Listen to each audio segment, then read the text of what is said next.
अब हम इंसानों का भविष्य दूर अंतरिक्ष में छिपे किसी ग्रह पर होने वाला है या फिर हमारी पृथ्वी के समुद्र की गहराइयों में।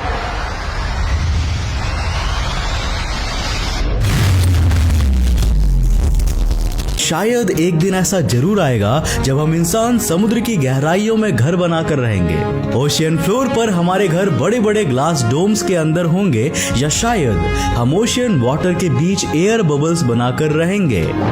अब क्या ऐसा दिन सच में आएगा?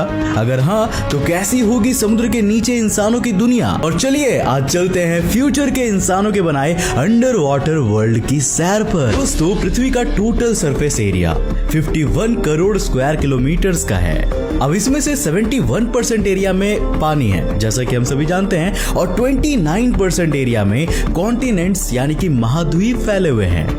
नेशनल ज्योग्राफी के इस आर्टिकल के अनुसार पृथ्वी पर टोटल 8.7 मिलियन यानी कि 87 लाख स्पीसीज के होने का अनुमान है।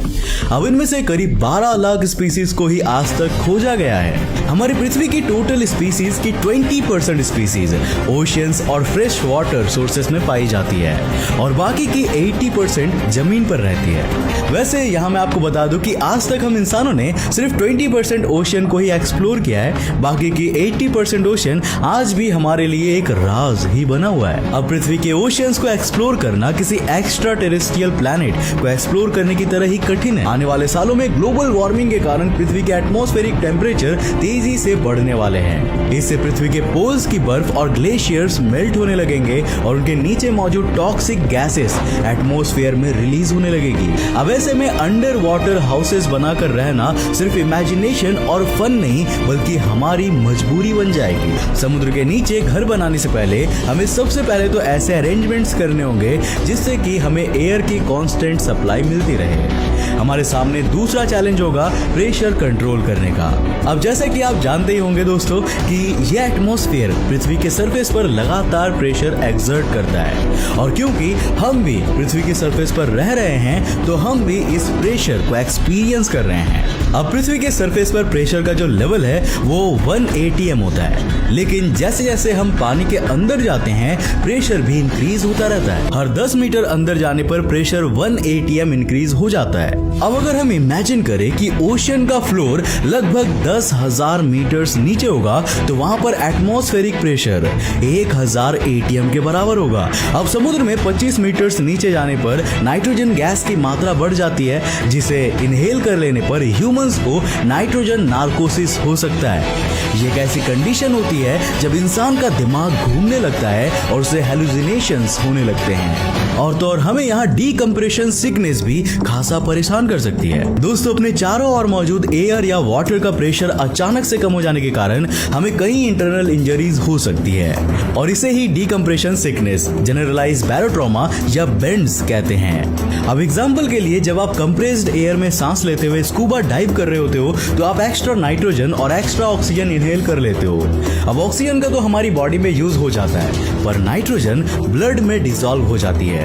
अब अगर हम जल्दी से पानी से बाहर निकल जाते हैं तो प्रेशर अचानक से कम हो जाएगा और इसी कारण से बॉडी के अंदर मौजूद नाइट्रोजन बबल्स बनने लगेंगी। इसके कारण हमारी ब्लड वेसल्स चोक हो सकती है, हमें जॉइंट्स में पेन होगा, हार्ट की फंक्शनिंग पर असर पड़ेगा और हमारे इंटरनल ऑर्गन्स डैमेज हो सकते हैं। जब हम समुद्र की सरफेस पर बने अपने घरों में जाएंगे तो हमें हर बार ये प्रॉब्लम फेस करनी होगी। कुछ वैज्ञानिक ये आइडिया देते हैं कि हमें समुद्र की सरफेस पर ऐसी स्काई स्क्रेपर्स बिल्डिंग्स बनानी चाहिए जो कि समुद्र के बाहर तक आती हो।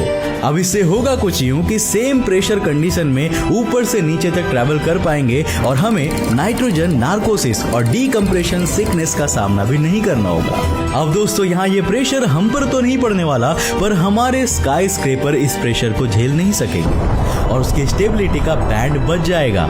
इसीलिए हमें ना तो समुद्र के बिल्कुल नीचे घर बनाना होगा और ना ही समुद्र के ऊपर, बल्कि हमें सी लेवल यानी कि समुद्र के सरफेस के कुछ मीटर्स नीचे फ्लोटिंग सिटीज बनाकर रहनी होंगी जहां पर इंसानों को जिंदा रखने के लिए प्रॉपर लाइफ सपोर्ट सिस्टम मौजूद हो।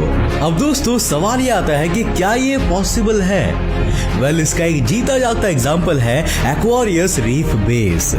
यूनाइटेड स्टेट्स के Florida Keys National Marine Sanctuary के कोस्ट से 9 किलोमीटर दूर सी लेवल से 19 मीटर नीचे है ये दुनिया की एकमात्र परमानेंट अंडर वाटर लेबोरेटरी, जहां पर वैज्ञानिक समुद्र के लहरों के नीचे रहते हुए कोरल रीफ्स का सैंपल लेते हुए एक्वाटिक लाइफ की स्टडी करते हैं। तो आखिर हमारा अंडर वाटर होम कैसा लगने वाला है? वेल दोस्तों, जरा इसे देखिए। स्क्रीन पर आपको जो स्ट्रक्चर दिख रहा है उसका नाम है सब बायोस्फीयर 2। साल 1998 में फिल पॉली नाम के एक फ्यूचरिस्ट ने अपनी इमेजिनेशन से अंडर वाटर होम के लिए यह स्ट्रक्चर दिया था।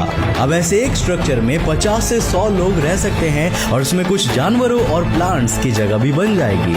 अब इसके कारण आज पृथ्वी पर हम और दूसरे जीव जिस तरह से इकोसिस्टम को मेंटेन कर रहे हैं वो इकोसिस्टम समुद्र के नीचे भी बना रहेगा और हमें अपनी लाइफस्टाइल में कुछ खास चेंजेस नहीं करने पड़ेंगे। एक जापानीज कंपनी शिमिजू कॉर्पोरेशन भी अंडर वाटर होम्स का एक इनोवेटिव कॉन्सेप्ट लेकर आई है। इसका नाम ओशियन स्पाइरल्स रखा गया है। इसमें 500 मीटर्स डायमीटर वाला एक विशालकाय बायोडोम एक ट्राइपॉड जैसे स्टैंड पर टिका हुआ होगा जो समुद्र के नीचे तक जाएगा।